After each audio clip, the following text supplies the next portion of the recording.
Meus queridos irmãos e irmãs, nós vamos estar meditando nesta noite na carta de Tiago. E eu convido a igreja para juntos abrirmos a palavra de Deus. Na carta de Tiago, capítulo 4.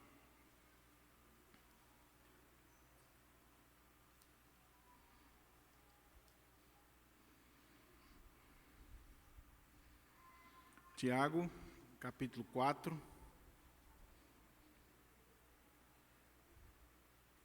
verso 13 ao 17, palavra do Senhor para o nosso coração.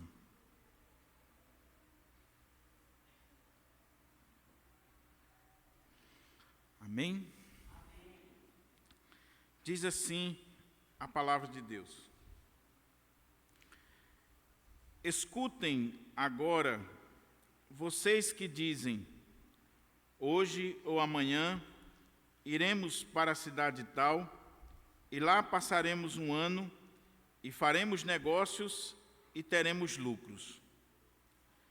Vocês não sabem o que acontecerá amanhã. O que é a vossa vida? Ou o que é a vida de vocês? Vocês não passam de neblina que aparece por um instante e logo se dissipa. Em vez disso, deveriam dizer, se Deus quiser, não só viveremos, como também faremos isto ou aquilo. Agora, entretanto, vocês se orgulham das suas arrogantes pretensões. Todo orgulho semelhante a esse é mau. Portanto, aquele que sabe que deve fazer o bem e não faz, nisso está pecando. Vamos orar ao Senhor? Vamos pedir ao Senhor que nos abra a porta-palavra e fale ao nosso coração. Curva sua fronte mais uma vez e ore ao Senhor junto conosco. Ó Deus, louvado e engrandecido seja o teu nome. Pai, muito obrigado por este privilégio, por esta honra de estarmos aqui reunidos como igreja, como povo do Senhor, para adorar o Senhor na beleza da tua santidade, mas também para ouvirmos a tua voz a partir da exposição da tua palavra. A tua palavra foi lida, a tua palavra encontra-se aberta diante de nós e pedimos a direção, a iluminação do teu Espírito para falar conosco aquilo que nós precisamos e não pura e simplesmente o que nós queremos ouvir. É em Cristo que eu te oro e desde já te agradeço, hoje e sempre. Amém. Amém. O tema da mensagem nesta noite, baseado neste parágrafo, é a vida como neblina e a neblina da vida. E eu quero começar a pregação nesta noite fazendo uma pergunta para você que está aqui, você que está em casa, você que será alcançado por esta mensagem. Você é uma pessoa orgulhosa? Você é uma pessoa orgulhosa? Eu sei que nós não nos vemos como orgulhosos. Muito embora o ser humano seja orgulhoso por natureza, mas não fica legal dizer que você é orgulhoso, né? Que eu sou orgulhoso, que nós somos orgulhosos. Pega mal. Mas será que nós não somos? O texto que lemos faz parte da Epístola de Tiago. Tiago, meio-irmão do Senhor Jesus, porque ele é filho de Maria e José, mas que, convertido ao Senhor, ele transforma-se num servo de Cristo, a ponto de apresentar-se, não dando carteirada, mas como servo do Senhor Jesus. Ele podia dizer, quem está falando aqui é Tiago, o irmão de Jesus, ou meio-irmão de Jesus, mas não, ele se apresenta como servo, como doulos, escravo do Senhor Jesus.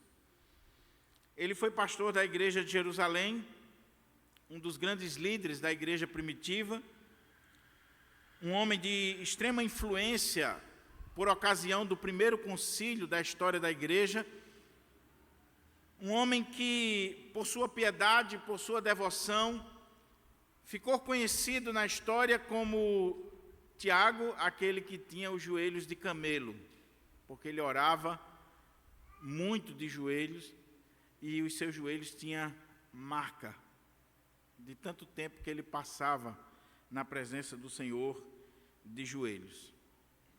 Ele vai ser martirizado, ele vai sofrer por causa do Evangelho, mas ele nos deixou um legado, uma carta, e uma carta tão preciosa, uma carta que muitos dizem que é o livro de Provérbios do Novo Testamento.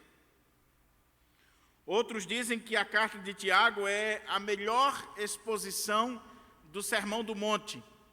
Quando a gente compara o Sermão do Monte, tudo aquilo que Jesus ensinou no Sermão do Monte com a carta de Tiago, nós vemos a riqueza da aplicação que Tiago faz do Sermão do Monte para a vida das comunidades ou da igreja cristã no seu tempo.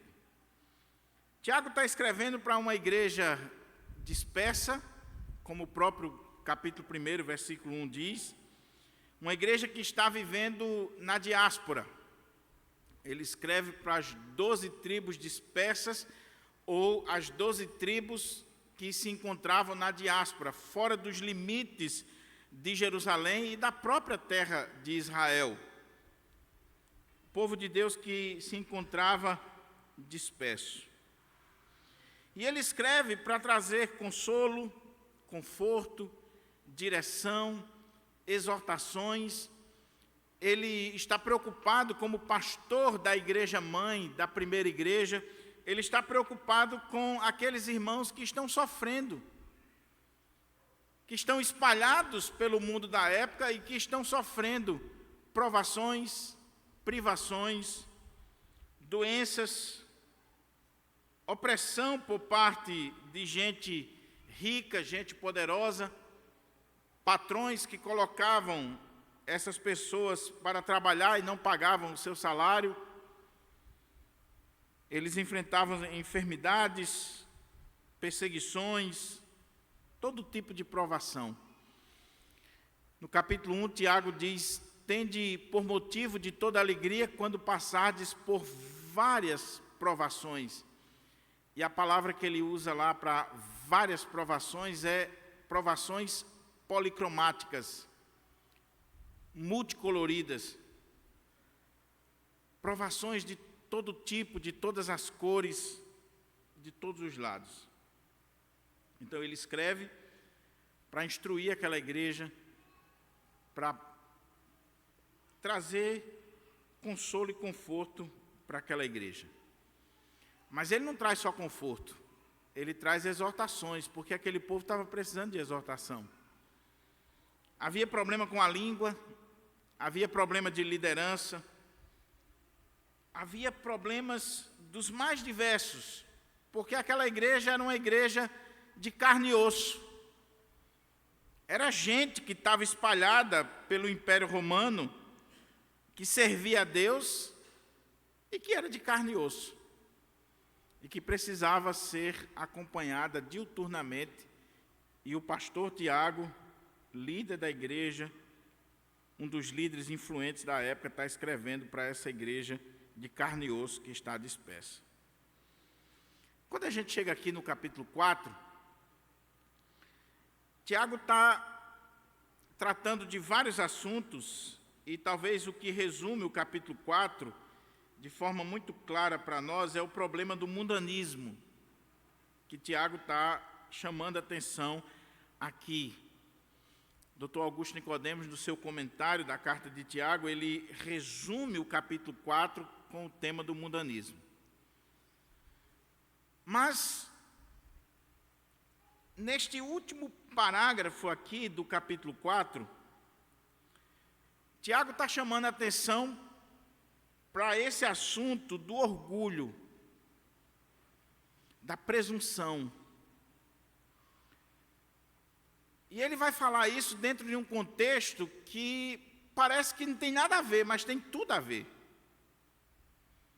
E eu queria chamar a sua atenção para essa perícope, para que a gente possa, à medida que for lendo, entendendo, aplicando para a nossa vida, e eu desejo que o Espírito Santo de Deus possa impactar a minha vida e a sua com aquilo que nós estaremos vendo aqui. Porque Tiago vai trabalhar aqui essa questão do orgulho dentro do contexto de planejamento da nossa vida. Dentro dessa estrutura de pensamento, de atitudes, de decisões que são tomadas na nossa vida, que dizem respeito ao nosso futuro, à nossa caminhada, ao nosso dia a dia. E Tiago vai dizer, cuidado, porque nestas horas vocês podem revelar um orgulho exacerbado do coração de vocês, e vocês podem estar esquecendo que a vida de vocês é como uma neblina que passa. Vocês podem estar esquecendo de levar Deus em consideração na dinâmica da vida de vocês. E com isso vocês estarão pecando. E pecando com o pior de todos os pecados que um ser humano pode cometer. Muito mais grave do que adultério, do que roubo, do que fornicação. Um pecado que muitas vezes não é visto, não é tratado, não é dada a devida atenção pela igreja, porque a igreja cristã, ao longo dos séculos, ela só disciplina adultério. Adultério é um negócio que, quando acontece numa igreja, a igreja só falta cair as quatro paredes. Mas esse pecado aqui, o pecado do orgulho, ele é mais grave, mais danoso, maligno do que o pecado do adultério. A minha oração é que esse texto nos confronte, que esse texto nos coloque contra a parede, que esse texto faça eu e você sair daqui nesta noite pensando, será que nós somos orgulhosos? Será que nós temos agido de forma orgulhosa na nossa vida, esquecendo desta verdade? A vida é como uma neblina que passa. Olha como é que Tiago começa, por favor, com a sua Bíblia aberta e vamos olhando o texto da palavra do Senhor. Eu estou aqui com a Nova Almeida atualizada, tá certo? Diz assim: escutem agora, vocês que dizem, hoje ou amanhã iremos para a cidade tal, e lá passaremos um ano, e faremos negócios, e teremos lucros. Na Almeida Revista Atualizada diz, atendei agora vós. Não sei se você tem alguma versão aí que diz assim, atenção, preste atenção. Porque Tiago está aqui, de fato, usando um recurso literário para chamar a nossa atenção. Ele está dizendo, igreja do Senhor, que está dispersa, igreja do Pirangi, atendam agora, prestem atenção, como diz aqui na Nova Almeida, escutem, abram os ouvidos, dê a máxima atenção. Vocês que dizem, hoje ou amanhã iremos para a cidade tal, e lá passaremos um ano, e faremos negócios, e teremos lucros. Tiago está se dirigindo aqui de forma muito específica aos ricos da igreja do Senhor no primeiro século. Porque eram eles que negociavam, eram eles que tinham essa condição de planejar uma viagem, de planejar fazer negócios, de negociar mercadorias. O contexto aqui é o contexto dos judeus que, no cativeiro, quando os judeus foram para o cativeiro babilônico, lá no cativeiro babilônico, eles deixaram de ser um povo pura e simplesmente agrícola, de uma sociedade pastoril, e lá no cativeiro babilônico, os judeus aprenderam a arte de negociar. É portanto que eles enricaram muito no cativeiro, e muitos não quiseram voltar.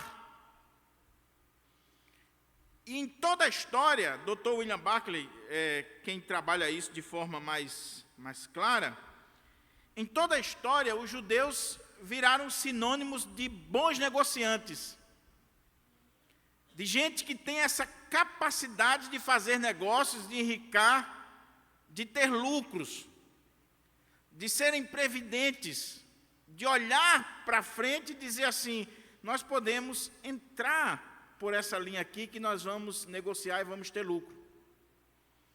Então, o Dr. William Barclay diz que, por exemplo, nos primeiros séculos, quando uma cidade ia ser construída, ou quando se queria dar uma alavancada numa cidade, geralmente convidava-se judeus, ou abria portas para os judeus, para que eles fossem para ali, porque eles sabiam muito bem fazer negócio.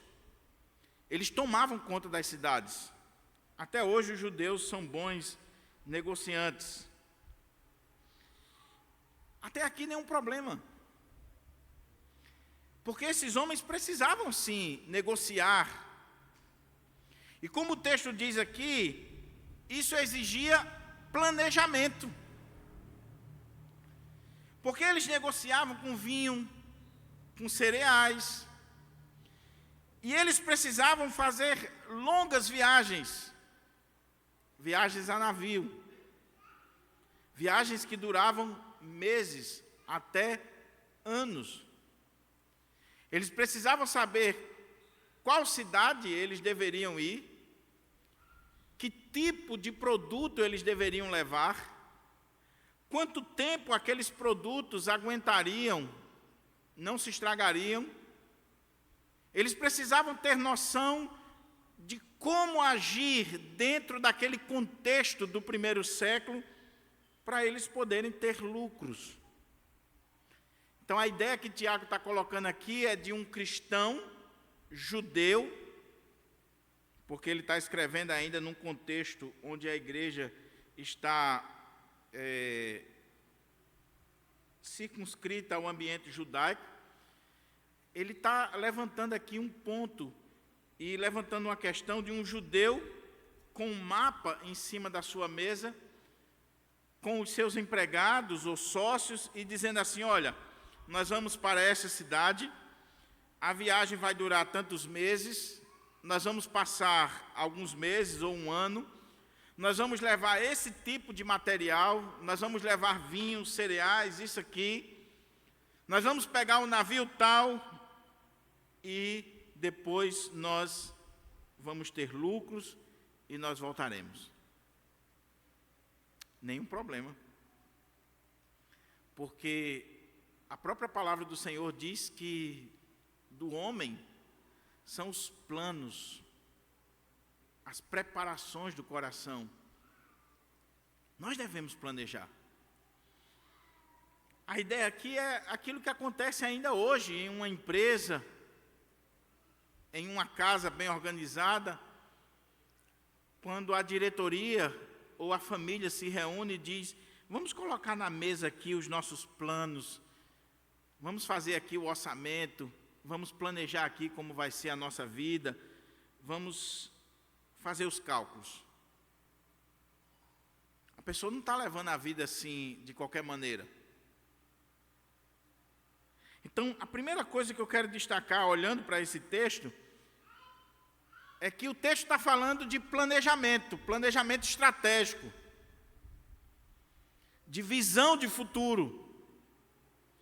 E que não é errado isso aqui. Não é errado planejar. Aqueles irmãos não estavam errados pelo fato de planejarem, de serem precavidos, de olharem para o futuro, de saberem para onde deveriam ir, quanto tempo gastariam, o que deveriam levar e o lucro que deveriam ter. Não é errado. Errado é você não fazer isso. Se você leva a sua vida sem planejamento, se você leva a sua vida sem nenhum tipo de precaução em relação ao futuro, você foi para o outro extremo. Ah, não, pastor, eu dependo de Deus. Eu dependo exclusivamente de Deus. Não planeja, não paga o INSS, não se preocupa com as coisas do amanhã. E aí, quando as circunstâncias da vida lhe pegam, aí você quer colocar também a culpa em Deus, porque vai ficar fácil, né? Você não fez sua parte. Você não estudou, você não planejou, você não idealizou, você não pediu senso a Deus, sabedoria, para entender o momento, a onda que está surgindo. Você não entendeu. Então, estou destacando isso aqui, meus irmãos, porque nós que somos protestantes, evangélicos, nós temos a tendência de ir para esse extremo do não planejamento. E até de criticarmos aqueles que planejam, aqueles que idealizam. E temos a tendência também de criticar aqueles que, por causa do seu planejamento, por causa do seu trabalho, por causa da visão que tem, enricaram. Crente tem um problema seríssimo com rico. Porque a gente criou uma ideia de que todo rico é corrupto, que todo acúmulo de riqueza é fruto de corrupção. E não necessariamente é isso, irmãos. Às vezes a pessoa enricou, ela mora numa boa casa, ela tem um bom trabalho, ela está numa condição financeira melhor, não é porque ela é corrupta, não é porque ela está agindo desonestamente, é porque ela pediu sabedoria, ela conseguiu enxergar a onda do momento, para onde as coisas estavam caminhando, e ela fez o dever de casa. Ela estudou, ela planejou, ela trabalhou, ela correu. E aí aquele que vive, deixa a vida me levar, leva eu, reclama, murmura, fala mal, aponta o dedo, e acha que ser piedoso é ser pobre. Ser piedoso é viver passando necessidade.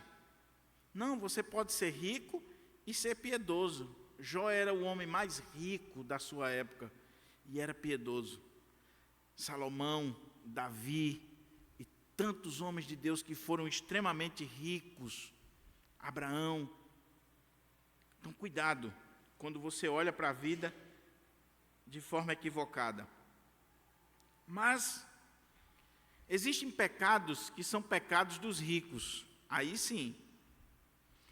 Existem pecados que são pecados daqueles que estão nesse patamar mais alto. Porque quando as pessoas conseguem determinado padrão de vida, ela pode esquecer das realidades espirituais. Porque o dinheiro traz uma sensação, ou uma falsa sensação, de segurança, de estabilidade. Dinheiro pode dar a você a ideia de que com ele você pode tudo. Você tem tudo. Você não precisa mais de Deus. Era o que estava acontecendo aqui. É isso que Tiago está chamando a atenção aqui. O problema não é o planejamento. O problema é um planejamento totalmente secularizado. O problema é um planejamento que é feito por um cristão, e esse é um ponto interessante. Tiago está se dirigindo a crentes, a cristãos. Sempre guarde isso no seu coração, meu querido irmão, minha querida irmã. As cartas, os evangelhos, os livros da Bíblia foram escritos para o povo de Deus. As cartas neotestamentárias são escritos apostólicos para doutrinar o povo de Deus. Então ele não está se dirigindo ao incrédulo, não. Não pense aqui no seu patrão, não pense aqui no seu chefe, na sua colega de trabalho. Tiago está falando aqui comigo, com você, que somos crentes, que somos servos de Deus, que somos membros da igreja do Senhor Jesus. E ele está dizendo assim: preste atenção, atentem, escutem. Vocês que são crentes, vocês que são servos de Deus, vocês que são membros da igreja do Pirangi, escutem agora, vocês que dizem: hoje ou amanhã iremos para a cidade tal, e lá passaremos um ano, e faremos negócios, e teremos isto ou aquilo, e faremos negócios, e teremos lucros. Aí ele diz uma verdade que é uma bomba para cada um de nós. Vocês não sabem o que acontecerá amanhã. O que é a vida de vocês?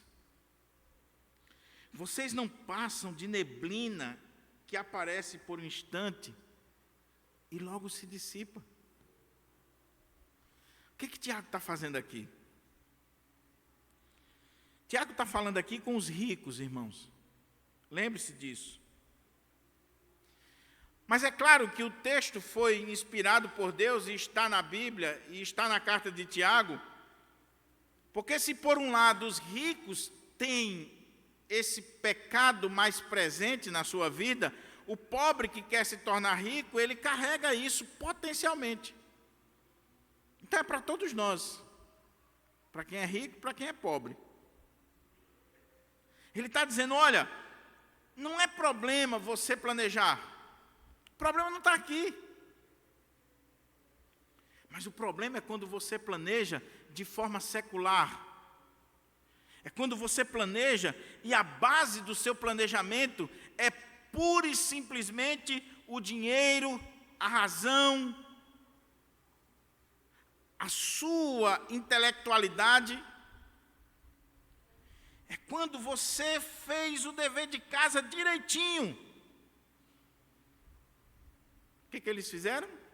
Nós vamos para a cidade tal, nós vamos levar produto tal, nós vamos passar tantos meses, um ano, vamos ter tanto de lucro, e aí a gente volta. Aí Tiago diz: vocês só esqueceram de uma coisa. Vocês não sabem o que acontecerá amanhã. Vocês só esqueceram que o planejamento de vocês tem um erro estratégico que pode destruir toda a estrutura, todo o império que vocês estão construindo. É o quê? Vocês acham que o dinheiro de vocês dá segurança para vocês, dá estabilidade para vocês, e com isso vocês têm domínio de tempo, de espaço, de circunstâncias. Vocês têm tudo na mão de vocês, até o amanhã. Mas aí Tiago diz: eu quero trazer à memória de vocês uma coisa bem simples.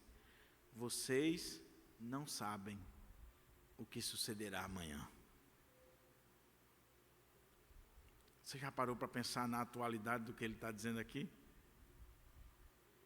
Você já parou para pensar no impacto dessa palavra para a vida daqueles ricos do primeiro século? É por isso que alguns estudiosos dizem que Tiago é aquele tipo de pregador que nos pega pela lapela e nos sacode. Tiago está dizendo: que doideira é essa? Ok, se essa reunião aqui fosse de incrédulos, beleza. Mas o problema é que naquela empresa ali não estavam reunidos incrédulos. Naquela sala de reunião, olhando para aquele mapa em cima da mesa e construindo todo aquele projeto, estavam ali servos e servas de Deus. E que cometem um lapso terrível. Nós vamos fazer, nós vamos caminhar dessa forma, e vamos ter lucro, e assim, e assim, e assim. O que eles estão dizendo é: nós temos condições e autoridade sobre o hoje, sobre o amanhã, sobre as circunstâncias, sobre a nossa vida. Que bobagem, que loucura. Mas, como eu disse, esse é um pecado dos ricos. Esse é um pecado que vem com as riquezas na nossa vida. Eu tenho dinheiro, eu tenho um bom plano de saúde, eu posso ir para onde eu quiser, eu moro numa boa casa, eu tenho condições de comprar os melhores remédios, de ter as melhores comidas, eu tenho um bom carro, eu posso comprar passagem para qualquer lugar do mundo. Então, para que orar? Para que falar com Deus? Está tudo na minha mão. Eu sou a pessoa mais importante na cidade, tenho influência, tenho pessoas que estão sobre as minhas ordens e tenho pessoas que basta eu dar um telefonema que vai resolver para mim. Eu sou amigo das pessoas mais importantes desse estado, desse país. Então eu planejo o que eu quiser. Aí Tiago diz: vocês não sabem o que sucederá amanhã. Seu dinheiro vale muito, meu querido. Mas seu dinheiro não lhe dá nem uma segurança no que diz respeito à sua vida amanhã, se você vai estar vivo ou não.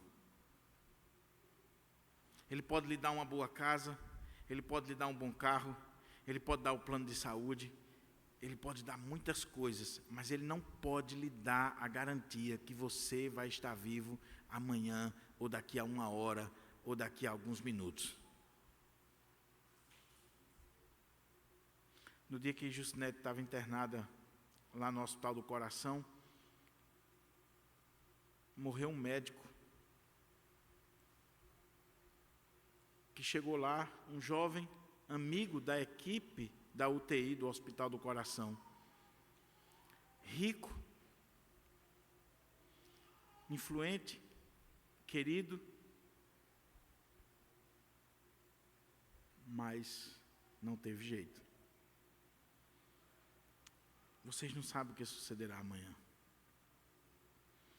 O que Tiago está fazendo aqui é colocando aqueles ricos é colocando a cada um de nós no nosso devido lugar. Como eu disse, meus irmãos, por favor, cuidado para você não deturpar. Não é pecado planejar, não é pecado ser rico, não é pecado ter as coisas, não é pecado sonhar com algo grande. Mas cuidado para estas coisas, os bens materiais, as riquezas, o comércio, o lucro, o trabalho, os seus diplomas, tudo isso que o mundo coloca diante de nós, não trazer para você essa ideia de que você é autossuficiente, de que você se basta, de que você toca as coisas e as coisas acontecem. Porque é isso que destrói alguém. É quando tudo está de vento em popa, está tudo dando certo, você toca as coisas e acontece. Vocês não sabem o que sucederá amanhã. Aí ele diz: o que é a vida de vocês? O que é a vida de vocês? Vocês já pararam para pensar sobre a vida? Vocês estão tão encantados com os bens materiais, com as viagens, com as mercadorias, com o lucro, com a beleza das cidades, com essa facilidade de ir e vir. Vocês estão tão encantados com as coisas, com os bens de consumo, que vocês não param mais para dizer assim: o que é a vida? O que é a vida?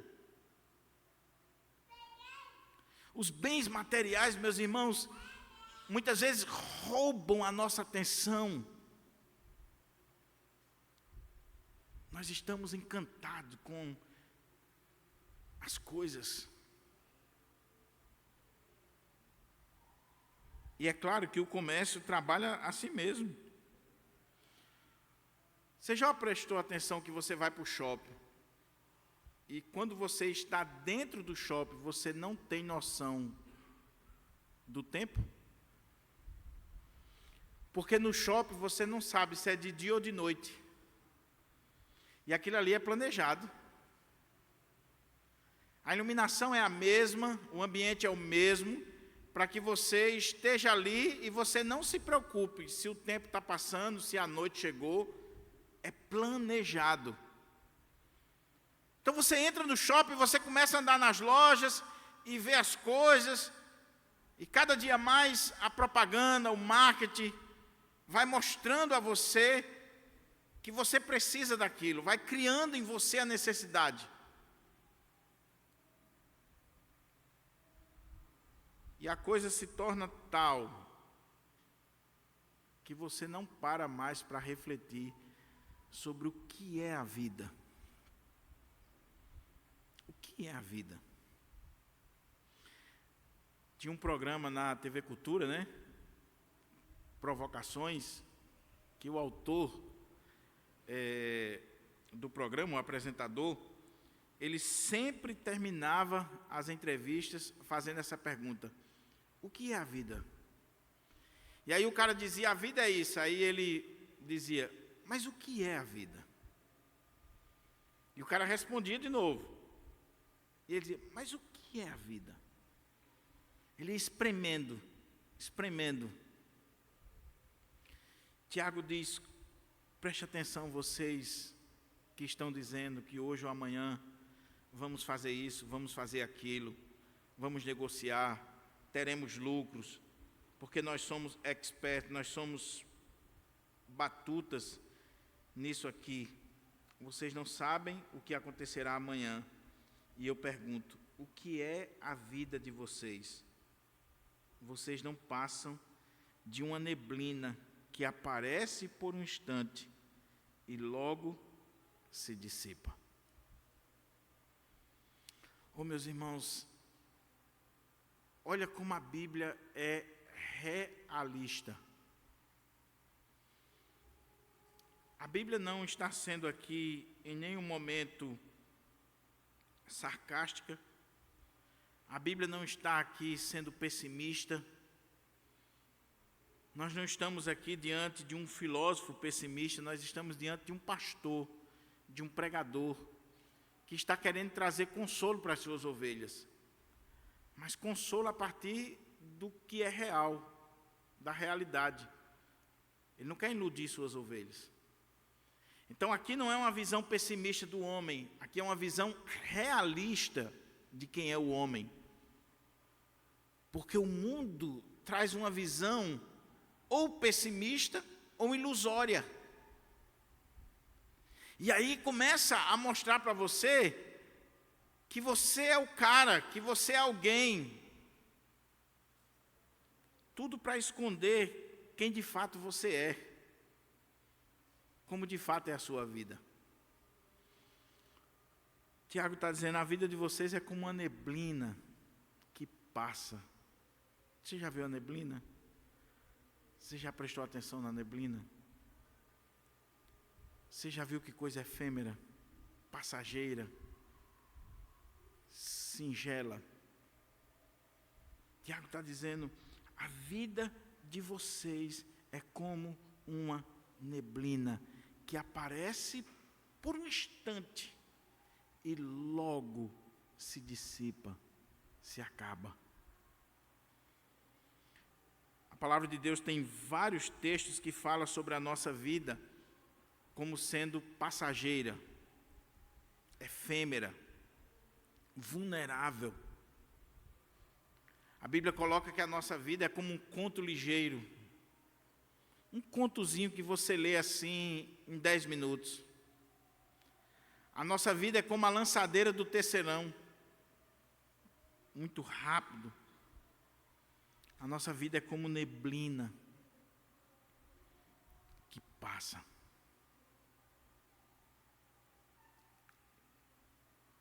E parece que muita gente não caiu a ficha ainda. E eu não estou falando de gente incrédula, porque Tiago está se dirigindo a crentes.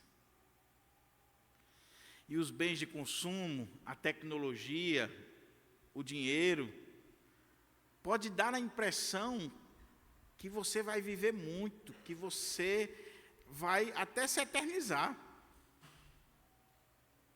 Que talvez vai acontecer com você o que acontece com aquele povo do interior, né? Porque diz que o povo do interior não morre, vai diminuindo, diminuindo, diminuindo, depois desaparece. A cada dia que passa as pessoas, por causa dos bens, por causa da tecnologia, dos recursos que nós temos, as pessoas estão ficando mais jovens. Mais jovens. E aí esquece que a vida é como uma neblina. Então, primeiro, meu querido irmão e minha querida irmã, eu queria chamar a sua atenção para isso. Planeje. Planeje. Não é pecado planejar. Não viva a sua vida de qualquer maneira. Não viva a sua vida de forma irresponsável.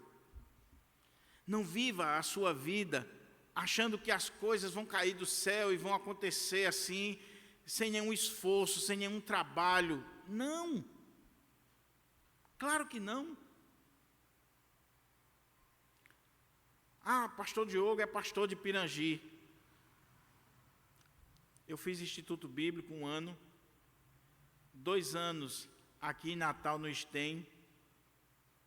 Saía do Guarapes, pegava um ônibus, ia lá para Presidente Bandeira, estudava até 10h30 da noite, saía lá daquela entrada ali, que tem um muro da Urbana, por ali na Presidente Bandeira, no início, da primeira igreja batista, ia de pés lá para a Feira do Carrasco para pegar o último ônibus. Tinha que sair correndo, porque senão perdia o último ônibus que ia para Guarapes. Depois de uns 6 meses, um colega teve pena de mim e me dava uma carona. Parei o curso no meio porque fui aprovado para ir para o seminário de Recife. A igreja do Pirangi, o conselho na época, teve misericórdia de mim e deixou que eu ficasse à frente da congregação, para pelo menos eu ter o salário para cuidar da minha família. Então minha família estava amparada. Mas minha família ficava aqui eu ia toda segunda-feira para Recife com um notebook, era um CPU daquele computador 95, Windows 95, que eu tinha ganhado. Chegava no seminário, os colegas diziam, olha o notebook dele. Estava nem aí, é meu notebook mesmo. Aqui eu tinha um monitor, lá tinha outro, eu ia levando, qual o problema? Ia para lá, chegava muitas vezes meia-noite, 2 horas da manhã, caminhava da Praça do Derby para a Rua do Seminário a pé.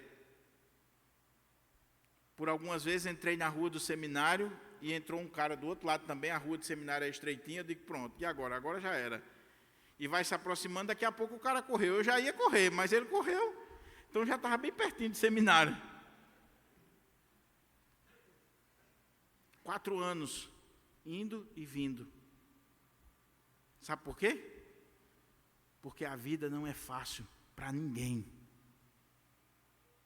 Então, se você vê hoje alguém construindo, tendo alguma coisa, antes de você abrir sua boca para falar mal, vai ver o que aquela pessoa passou, o que aquela pessoa enfrentou, o que ela fez. Agora, planeje, em segundo lugar, sabendo que você não é nada. Sabendo que a sua vida é como uma neblina, que passa. Eu já tive colegas da época de seminário que já estão na glória. Nós tínhamos um colega do seminário, músico, teólogo de primeira, um homem de Deus, se formou, foi ser pastor na primeira igreja de Recife, um cara extraordinário, um dos melhores músicos que a gente tinha lá no seminário e pregador. De repente, apareceu aquela doença, né, de esclerose múltipla, e ele foi definhando, foi ficando em cadeira de roda, perdeu a fala e faleceu. Eu tenho um amigo que estudou comigo no seminário, meu colega, inclusive de viagem, que está com câncer, com metástase, que está só nas mãos do Senhor. A nossa vida é como uma neblina que aparece por instante e logo se dissipa. E eu não sei o meu amanhã. Então eu vou planejar sim, mas eu vou planejar sabendo que eu de mim mesmo não sou nada. Tinha um pregador católico que era bem espirituoso e que eu gostava muito de ouvir na década de 90, início dos anos 2000. Ele contava muita história, ilustrações. Um padre da Canção Nova chamado Léo. E ele contou uma ilustração uma vez que eu achei fantástica, a ilustração. Ele pregava em retiro para centenas, milhares de pessoas, livro escrito, diretor de escola, na televisão. Aí ele disse que um dia mandaram um e-mail para ele pedindo o currículo dele, que era para a contracapa de um livro. E ele disse que sentou para escrever o currículo. Teologia, filosofia, diretor disso, diretor daquilo. Ele começou a escrever e se achando o cara, né? Não é assim que acontece conosco? A gente, quando tem formação, quando tem dinheiro, quando estamos bem na vida, estruturados na vida, a gente acha que estamos ali porque merecemos ou porque somos o cara, somos os melhores. Aí ele disse que quando estava escrevendo o currículo, ele saiu um pouquinho assim, ele tomava conta de uma fazenda, de um centro de recuperação de pessoas, lá no sítio. Ele disse que saiu um pouquinho assim e olhou uma cena interessantíssima. Ele estava vendo o gado, e daqui a pouco o gado levantou o rabo assim um pouquinho e jogou uma prastada. Prá! Chega a fumaça, subiu. E ele disse que ficou olhando aquela cena. E daqui a pouco ele pensou assim: eu não passo disso ali. Quem sou eu? Só que aí ele disse que passou alguns dias, os caras foram ali, tiraram com a pá aquela obra, né, do animal, e levaram para outro espaço da fazenda, e ali servia de adubo para as plantas. Aí ele teve o diagnóstico correto. Eu sou aquilo ali, mas quando Deus me pega, eu sirvo até para dar frutos para a glória de Deus. Quem é a vossa vida? Quem você pensa que é? Quem eu penso que eu sou?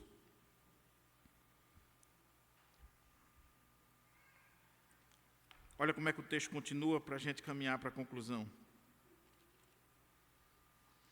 O que é a vida de vocês? Vocês não passam de neblina que aparece por um instante e logo se dissipa. Em vez disso, deveriam dizer: se Deus quiser, não só viveremos, como também faremos isto ou aquilo. Glória a Deus por essa palavra dele. Porque ele está dizendo assim: gente, vocês são cristãos. Vocês são homens de Deus, mulheres de Deus. Vocês não vivem a vida como pagãos. Quando vocês sentarem para planejar, planeje, escreva, vá lá, faça o projeto, coloque tudo na mesa. Agora, sempre faça levando Deus em consideração e dizendo assim: se o Senhor quiser, não só eu vou estar vivo, como eu vou fazer isso, vou fazer aquilo, eu vou ter lucro, eu vou conseguir. É se o Senhor quiser. E veja que ele está dizendo aqui duas coisas interessantes. Se o Senhor quiser, primeiro, eu vou estar vivo. Se o Senhor quiser, eu vou fazer isso, eu vou fazer aquilo. Porque quem tem autoridade e poder sobre a nossa vida e sobre as circunstâncias da nossa vida é Deus. É Deus. Então é se o Senhor quiser. E aqui, meus irmãos, por favor, aqui não se trata de mero chavão, de meras palavras, de simplesmente abrir a boca e dizer: se Deus quiser, oxalá, né? Que foi popularizada pelos árabes, oxalá. Não. Aqui fala de uma atitude do coração. Aqui fala de uma mudança radical na nossa perspectiva de vida. É você dizer assim: eu não posso levar a minha vida como um pagão, de forma secular, secularizada. Eu preciso viver como um crente, como um cristão, entendendo que tenho que fazer tudo aquilo que depende de mim. Então, eu tenho que acordar cedo, eu tenho que estudar, eu tenho que trabalhar, eu tenho que fazer concurso, eu tenho que correr atrás, eu tenho que planejar. Mas eu tenho que entender que tudo depende também de Deus e está nas mãos de Deus, e que a resposta certa vem do Senhor. Vem do Senhor. É se o Senhor quiser. Se o Senhor quiser, eu vou estar vivo amanhã. Se o Senhor quiser, eu vou fazer isso. Se o Senhor quiser, eu vou fazer aquilo. A minha vida está nas mãos dEle. Nas mãos dEle. Nós fomos convidar um pastor para o Proclamai aqui deste ano. E ele já está numa idade um pouco avançada. E ele disse assim: olha, eu me sinto muito honrado de receber esse convite, mas eu não sei se eu vou estar vivo lá. Vocês orem, peça a Deus para me dar vida, e se o Senhor me dá vida, se eu estiver com condições, eu vou estar com vocês. Então, pode ser assim? Eu digo: pode. É exatamente assim. É se o Senhor quiser, se o Senhor me der vida, se o Senhor estiver dentro dos seus planos de que eu esteja vivo, faça isso ou aquilo. Eu pergunto, meu querido irmão, minha querida irmã, você tem vivido sua vida assim? Você tem tomado suas decisões dentro desse prisma como cristão? Porque a gente acha que ser cristão é mudar o tamanho do cabelo, o tamanho da saia, são usos e costumes, legalismos. Ser cristão é uma mudança completa, radical da cosmovisão da nossa vida. Radical. Aí o texto caminha para a conclusão dizendo assim: agora, entretanto, porque era o problema deles, e não esqueça, de cristãos, agora, entretanto, vocês se orgulham das suas arrogantes pretensões. Na versão Ara é jactância, né? É um nome assim difícil. A pessoa pergunta, será que isso aqui como com arroz, ketchup? Jactância, vos jactais das vossas arrogantes pretensões. Toda jactância. Cara, será que é jaca? Né? Ele está falando do orgulho. Eu quero dizer para vocês que isso que vocês estão fazendo, de planejar sem levar Deus em consideração, sem dizer assim, se o Senhor quiser, se for da vontade do Senhor, é que eu vou estar vivo amanhã e eu vou fazer isso ou aquilo. Como vocês esqueceram disso, vocês estão demonstrando o orgulho de vocês. Agora, o problema era mais sério do que a gente imagina. Porque eles não só tinham orgulho, eles se orgulhavam disso. Olha como é que o texto diz. Agora, entretanto, vocês se orgulham das suas arrogantes pretensões.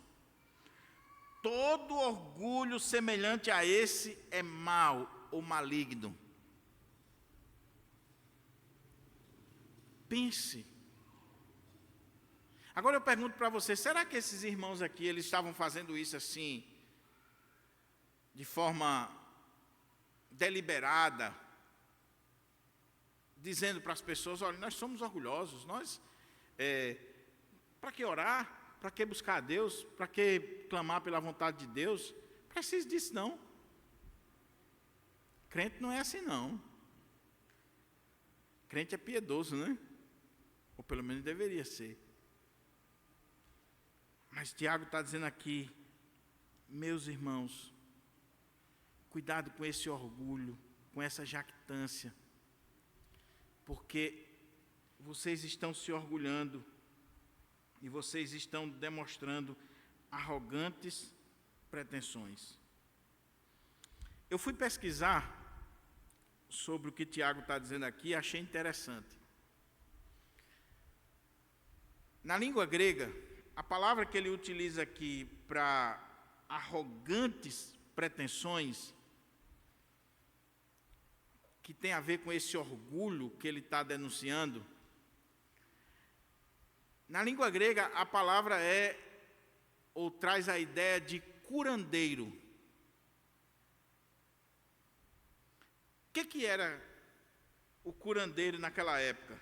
E aí me fez voltar lá no sertão. Existe mais sabedoria no sertão do que a gente imagina. Na feira lá do Currais Novos, no sertão. Talvez lá no seu interior também. Talvez lá nas Minas Gerais. Vocês já viram o homem da mala da cobra? Uma cobra dentro da mala e tal, aí a cobra, e tá cuidado para não picar, aquela coisa e tal, e daqui a pouco ele vai vender uma pastazinha. Que só misericórdia, aquilo ali cura tudo.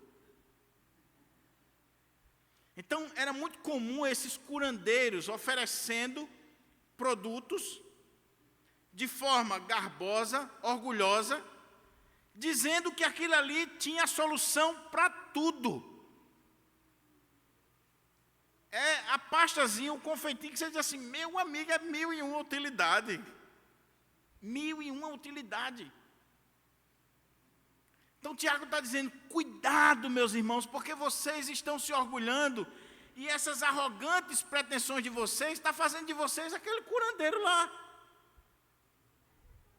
O cara lá da mala da cobra, o cara lá que está vendendo o remédio dele, que cura tudo, e é um embuste. Mas ele está lá, todo orgulhoso. Todo orgulhoso. Aí ele diz, e toda pretensão como essa, todo orgulho desse tipo, é mau, é maligno, é diabólico. Aquele cara sabe que aquela pastilhazinha lá, aquela latinha não serve para nada não. Se a cobra picar você, você torou. Você pode botar quantas vezes quiser. Mas ele está se enganando e enganando os outros. Por causa do orgulho do seu coração, porque está querendo lucro, porque está querendo dinheiro. Não está nem aí com Deus, com o seu semelhante. É mau. O que Tiago está dizendo é, quando você vive a sua vida, meu irmão, sem levar Deus em consideração, sabe por que isso é maligno? Porque quem vive assim é o diabo, os demônios. O diabo é que quis viver a parte de Deus, separado de Deus. Não viver debaixo da autoridade, da soberania de Deus. Então, quando eu planejo, quando eu idealizo, quando eu realizo qualquer coisa, sem dizer assim, se o Senhor quiser, sem colocar Deus no meu planejamento, na minha vida, eu estou agindo de forma maligna, má, ou até mesmo diabólica. E eu estou revelando o orgulho do meu coração. Qual foi o pecado do diabo? Orgulho. Eu estou dizendo assim, eu me basto, eu consigo, eu sei fazer. Olha, a coisa já está tão, pastor, está tudo planejado, olha, está nos mínimos detalhes. Está tudo dentro dos conformes. Não precisa nem orar. Nem orar. Lembra lá de Josué, capítulo 9, quando os inimigos chegaram para fazer aliança com o povo de Deus? Estava tudo bem dentro dos padrões. E o povo de Deus não orou e fez aliança com o inimigo. Meu querido irmão, minha querida irmã, em nome de Jesus, por mais que esteja tudo dando certo, que o seu planejamento esteja tudo dentro do padrão, não esqueça de orar. Não é porque é certo ou está dando certo que é vontade de Deus. Deixa eu ilustrar isso aqui, eu vou concluir em 5 minutos no máximo. Pastor José Gomes, contador da nossa igreja, ele foi tesoureiro a nível estadual da Assembleia de Deus. Foi ele que comprou a Rádio Nordeste, que pagou junto com os irmãos, né? Mas ele era o tesoureiro. E no período que a igreja Assembleia de Deus comprou a Rádio Nordeste, também surgiu a proposta de comprar outra rádio. E como a igreja estava numa campanha para pagar a rádio, eram 10 prestações ou 15 prestações, o valor dessa outra rádio no interior, lá no Seridó, era como que o equivalente a uma prestação da rádio aqui. E o pastor José Gomes disse que a pessoa que fez a proposta para os irmãos, a diretoria, conversaram, e na época o tesoureiro já era outra pessoa, e aí chegaram na mesa do pastor presidente e disseram assim, olha pastor, surgiu essa proposta e está assim, assim, assim, assim. É uma oportunidade imperdível. Nós não podemos deixar passar. E aí o pastor disse, tem dinheiro? Tem, o dinheiro já está na conta, está ouvindo a conversa. Já viram a questão jurídica? Tudo certinho. Está tudo dentro dos conformes. Aí ele disse que o pastor presidente pegou assim a proposta e disse assim, meus irmãos, eu sei que está todo mundo empolgado, está tudo dentro dos conformes, mas eu vou perguntar a Papai do Céu se ele quer que a gente compre essa rádio. É um sistema episcopal. E disse que o pastor levou para casa, orou, e no outro dia reuniu a diretoria, estava todo mundo na expectativa, e ele disse assim, meus irmãos, nosso Deus falou no meu coração de que nós não devemos comprar essa rádio. Deixe quieto. O que é isso, irmãos? Sabedoria. Sabedoria. Depois se revelou vários problemas, realmente, que se a igreja tivesse entrado, tinha tido uma bronca grande. Sabedoria. Tiago termina dizendo assim, portanto, aquele que sabe que deve fazer o bem e não faz, nisso está pecando. Eu sei que você já leu esse texto, já tirou esse texto do contexto muitas vezes. A gente fala do pecado da omissão, né? Mas nenhum texto pode ser lido fora do seu contexto, do sentido original. Qual é o bem que Tiago está falando aqui? Que você sabendo e você não faz, você está pecando. É exatamente você saber como cristão, como servo de Deus, de que você deve planejar de acordo com a vontade de Deus, dizendo, se o Senhor quiser, que você deve planejar, lembrando que a sua vida é como uma neblina, e você não faz. E por que não faz? Por causa do orgulho, da presunção, por causa dos bens materiais, que vai gerando no seu coração essa empáfia, essa presunção de achar que tudo está nas suas mãos, e aí você nem ora, nem fala com Deus, nem pergunta, e você acha que tudo está debaixo do seu controle, porque quem tem dinheiro acha que do céu à terra todo mundo está debaixo dos pés dele. Não, querido. Aí Tiago está dizendo, se você sabe que deve fazer o bem, e não faz, você está pecando. Eu quero voltar à pergunta do início. Você é orgulhoso? Você é uma pessoa orgulhosa? Nós somos orgulhosos? Pense, reflita. Se você toma qualquer decisão da sua vida, por mais simples que ela seja, sem perguntar a Deus se é da vontade dele ou se não é, isso revela orgulho, pecado, falta de visão de quem nós somos e de quem Deus é. Que o Senhor aplique essa palavra no nosso coração, que essa palavra desafie a mim e você. Eu estou trazendo para o púlpito uma palavra que está queimando no meu coração durante essa semana. Não só as bem-aventuranças que eu preguei pela manhã, mas essa palavra. E eu espero que, a partir de agora, comece a queimar no seu.